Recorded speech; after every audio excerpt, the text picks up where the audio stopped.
राज्याचे नागरी पुरवठा व ग्राहक संरक्षण मंत्री नामदार छगन भुजबळ यांच्या वाढदिवसानिमित्त पिंपळनेर शहरातील ग्रामपंचायत सभागृहात धुळे जिल्हा राष्ट्रवादी पार्टी ओबीसी सेलच्या वतीने मास्क व सॅनिटायझर वाटप करून कोरोना योद्धांचा सत्कार करण्यात आला। राष्ट्रवादीचे नेते तथा राज्याचे अन्न नागरी पुरवठा व ग्राहक संरक्षण मंत्री छगन भुजबळ यांच्या वाढदिवसाचे औचित्य साधून धुळे जिल्हा राष्ट्रवादी पार्टी ओबीसी सेलच्या वतीनं पिंपळनेर ग्रामपंचायतीच्या सभागृहात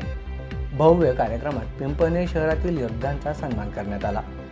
कोरोना या महाभयंकर आजाराच्या पार्श्वभूमीवर स्वतःच्या जीवाची पर्वा न करता समाजासाठी अहोरात्र प्रयत्न करून सेवा देणाऱ्या पिंपळनेर शहरातील अंगणवाडी सेविका, आशा वर्कर, ग्रामपंचायतीचे सफाई कामगार, रुग्णवाहिकेचे चालक, ग्रामीण रुग्णालयातील डॉक्टर, परिचारिका, प्रयोगशाळा तंत्रज्ञ,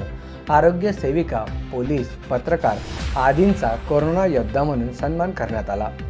यावेळी राष्ट्रवादी काँग्रेस पार्टी ओबीसी सेलचे धुळे जिल्हाध्यक्ष प्रकाश शिरसाट, राष्ट्रवादी काँग्रेस पक्षाचे माजी जिल्हाध्यक्ष प्राध्यापक संदीप बेडसे, समता परिषदेचे धुळे जिल्हाध्यक्ष राजेश बागुल, अप्पर तहसीलदार विनायक थविल, सहाय्यक पोलीस निरीक्षक दिलीप खेडकर, जिल्हा परिषद सदस्या सुधामती गांगुडे, उपसरपंच विजय गांगुडे, साक्री तालुका अध्यक्ष महिला आघाडी